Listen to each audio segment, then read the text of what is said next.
Oke, selamat malam. Kami dari kelompok 5 hari ini akan mempresentasikan yaitu tugas besar kami untuk sistem manajemen organisasi TESMOE dengan judul topik yang kami angkat yaitu UMKM as Coklat Dos untuk objek penelitiannya. Next. Untuk anggota kelompok kami sendiri ada Farhan Hafiz Alasani dengan NIM 1104210059. Saya sendiri Emmanuel Devkesan Sinanu 1104210088. Lalu yang terakhir ada Immanuel Charles Santoso dengan NIM 1104210092.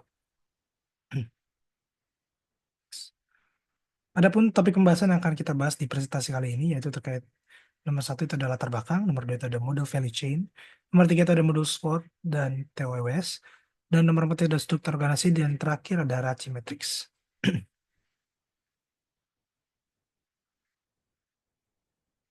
Masuk ke dalam latar belakang terkait profil perusahaan. Untuk profil perusahaan dari objek penelitian kami sendiri itu terkait Es Coklat Bos adalah UMKM yang berdiri sejak tahun 2023 di Jalan Gubeng Erlangga nomor 2, Surabaya, Jawa Timur, dan berfokus pada produksi minuman es coklat berkualitas tinggi dengan cita rasa khas lokal.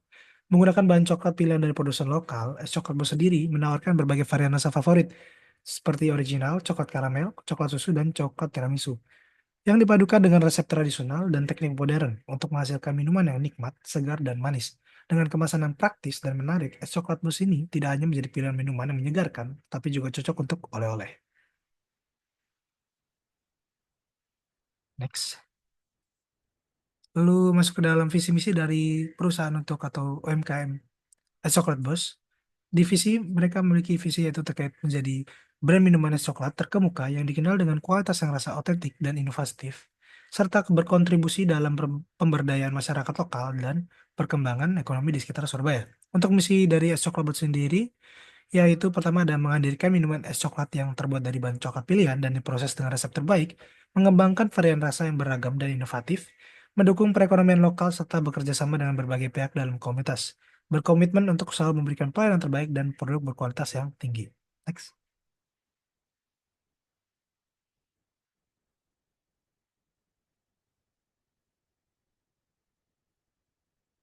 Next.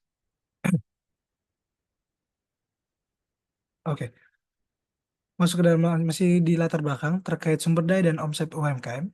Sumber daya manusia dari UMKM Esokalbu sendiri yaitu usaha minuman yang dikelola secara strategis dengan memanfaatkan sumber daya manusia yang terbagi dalam beberapa divisi utama, yaitu pemasaran, produksi, pengemasan, dan pengiriman. Divisi pemasaran bertugas mempromosikan produk, memperluas jangkauan pasar, serta memanfaatkan platform digital seperti media sosial dan e-commerce untuk meningkatkan penjualan. Divisi produksi bertanggung jawab untuk mengolah bahan baku coklat berkualitas menjadi es coklat dengan berbagai varian rasa seperti original, coklat susu, coklat karamel, dan coklat tiramisu. Menggunakan teknologi produksi sederhana yang membutuhkan efisiensi kerja tinggi, divisi pengemasan berfokus pada memastikan setiap produk dikemas secara higienis dan menarik, sehingga mampu memperpanjang umur simpan sekaligus meningkatkan daya tarik konsumen. Sementara itu, untuk divisi pengiriman mengolah proses distribusi produk agar dapat sampai ke pelanggan dengan aman dan tepat waktu. Untuk omset UMKM dari Esokop itu sendiri menawarkan produk dengan harga kompetitif seharga 5.000 per kemasan untuk semua varian rasa, dengan rata-rata penjualan sebanyak 1.000 kemasan per bulannya, atau bisa lebih. Omset bulanan yang dihasilkan mencapai 5 juta setelah dikurangi biaya operasional yang diperkirakan sekitar 50% dari total omset. Laba bersih yang diperoleh adalah 2,5 juta, 2,5 juta. Dengan beragam varian rasa dan bahan baku berkualitas, es coklat Bos sendiri memiliki daya tarik besar di tengah tren konsumsi minuman coklat yang segar dan inovatif. Next.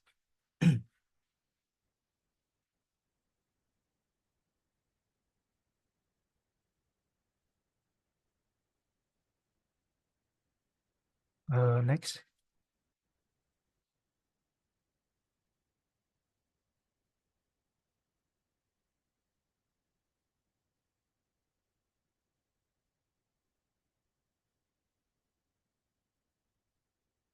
Oke, di model value chain ini dari Esokobat sendiri untuk firm infrastrukturnya, sistem pencatatan keuangan dan pelaporan laba rugi, pengelolaan bisnisnya baik, termasuk administrasi dan manajemen keuangan. Untuk human resource manajemennya itu ada rekrutmen dan pelatihan karyawan untuk proses pembuatan coklat dan pelayanan konsumen. Untuk teknologi developmentnya itu ada penggunaan alat tercampur otomatis untuk memastikan konsistensi rasa es coklat. penerapan teknologi pendinginan modern untuk menjaga kualitas es coklat, procurement atau pengadaan itu pembelian bahan baku seperti bubuk coklat, gula susu, dan kemasan. Negosiasi harga dan pemilihan pemasak berkualitas untuk bahan baku. Lalu untuk primary activitiesnya atau aktivitas utamanya itu ada inbound logistik, operation, outbound logistik, marketing, sales, dan service. Dan kedua aktivitas ini saling mendukung terkait primary dan support. Next, akan dijelaskan oleh teman saya. Terima kasih. Baik, masuk ke modul di WS. SWOT analisis dari es coklat Pak Bos ini menggambarkan faktor-faktor internal dan eksternal yang mempengaruhi bisnis, di mana dari sisi terdapat penggunaan coklat premium, gula, dan susu berkualitas tinggi, ada pemanfaatan media sosial dan kolaborasi dengan jangkauan pasar, sistem produksi yang organisir dan higienis, dan produk memiliki cita rasa khas yang membedakannya dari kompetitor. Lalu dari sisi weakness, ketersediaan bahan baku berkualitas dapat mempengaruhi stabilitas produksi dan hambatan dalam investasi untuk teknologi dan perluasan bisnis. Lalu kapasitas produksi terbatas dapat menghambat pemenuhan permintaan tinggi, terutama saat musim ramai.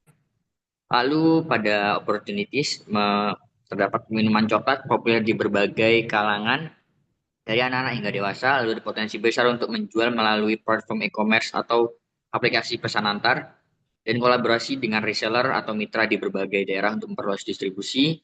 Yang terakhir ada pengembangan varian rasa atau produk baru seperti coklat panas atau dessert berbahan dasar coklat.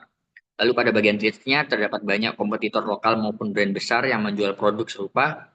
Perubahan harga coklat, gula, dan susu dapat mempengaruhi biaya produksi, lalu resiko keterlambatan atau masalah kualitas dari pemasak bahan baku, dan adanya tren makanan dan minuman baru yang dapat menggeser popularitas coklat. Okay, next. Masuk ke matrix EOWS. Untuk coklat Pak Bos menyusun strategi hubungan antara strengths dan weakness dan external opportunities dan threats. Dari sisi strengths ke opportunities-nya, memanfaatkan kekuatan internal untuk mengambil peluang yang ada. Es coklat Pak Bos dapat memanfaatkan resep khas dan pemasaran digital untuk memperluas pasar melalui platform online. Lalu dari sisi weakness ke opportunities-nya, bertujuan mengatasi kelemahan internal dengan memanfaatkan peluang eksternal untuk menghadapi keterbatasan kapasitas produksi. Es coklat Pak Bos dapat berinvestasi pada alat atau teknologi melalui program UMKM. Lalu dari sisi strength ke threats-nya, menggunakan kekuatan internal untuk menghadapi ancaman eksternal, es coklat Pak Bos dapat menonjolkan cita rasa unik dan kualitas bahan premium untuk bersaing dengan kompetitor lokal maupun global. Lalu dari weakness ke threats-nya, bertujuan untuk meminimalkan kelemahan sekaligus menghadapi ancaman. Es coklat Pak Bos ini perlu meningkatkan efisiensi operasional untuk menekan biaya produksi, menjaga fleksibilitas inovasi agar tetap relevan dengan preferensi konsumen, serta mengelola keuangan dengan baik untuk mengatasi fluktuasi. Next. Dan untuk struktur organisasi, di mana yang pertama ada founder, lalu di bawahnya founder ada manajer operasional, dan terdapat 4 departemen. Yang pertama ada produksi, pengemasan dan distribusi, lalu ada pemasaran dan keuangan. Untuk itu langsung next saja. Dijelaskan oleh teman saya. Berikut ini adalah RACI matriksnya, di mana RACI sendiri adalah singkatan dari Responsible, Accountable, Consultant, di mana setiap dari struktur organisasi tadi terdapat setiap job desk yang dijalankan, mulai dari founder, manajer operasional, divisi produksi, divisi pengemasan dan distribusi, divisi pemasaran, divisi keuangan. Dari founder sendiri, dalam strategi bisnis, itu akan mendapatkan A, yaitu accountable, orang yang memiliki otoritas akhir dan bertanggung jawab atas hasil. Kemudian pada administrasi hingga keuangan, produksi, kontabilitas, pengemasan, distribusi, pemasaran, layanan pelanggan, dan pengiriman, founder akan mendapatkan I, yaitu yang harus diinformasikan setelah keputusan atau tindakan yang diambil. Lalu manajer operasional pada bagian strategi bisnis, yaitu si konsultan, orang yang harus diajak berkonsultasi sebelum eh, keputusan atau tindakan diambil. Kemudian pada administrasi, A, accountable, orang yang memiliki otoritas akhir dan bertanggung jawab atas hasil akhirnya juga. Di keuangan, si konsul sama, kemudian produksi, kualitas, kontrol kualitas, pengemasan distribusi, manajer operasional eh, adalah orang yang bertanggung jawab untuk menyelesaikan tugas yaitu responsible. Kemudian pemasaran si konsultan, orang yang diajak berkonsultasi, lalu layanan pelanggan dan pengiriman, manajer operasional adalah orang yang bertanggung jawab untuk menyelesaikan tugas. Berikutnya divisi produksi, dari strategi bisnis, administrasi, dan keuangan, dia mendapatkan eh, I, yaitu orang yang diinformasikan setelah keputusan atau tindakan diambil, kemudian diproduksi A, lalu kontrol kualitas C, kemudian pengemasan, distribusi, pemasaran, layanan pelanggan, dan pengiriman, dia I. Lanjut di divisi berikutnya, yaitu pemasaran dan distribusi, di mana divisi ini dari strategi bisnis, administrasi, keuangan adalah I, orang yang diinformasikan setelah mengambil keputusan, kemudian produksi adalah C, kemudian di kontrol kualitas pengemasan distribusi, divisi pengemasan mendapat A, di pemasaran layanan pelanggan kembali I, lalu pengiriman A. Divisi pemasaran, berikutnya divisi pemasaran dari strategi bisnis, dia itu C, kemudian dari administrasi, keuangan produksi, kontrol kualitas, sampai distribusi, dia itu I. Lanjut di pemasaran layanan pelanggan, divisi pemasaran adalah orang yang memegang otoritas akhir, kemudian di pengiriman I.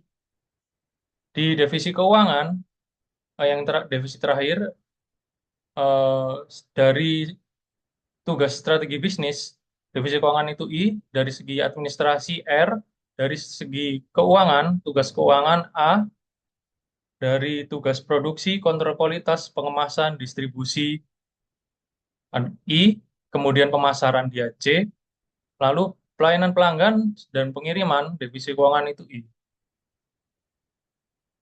Dan berikutnya adalah kesimpulan dari eh, tugas MOI kali ini.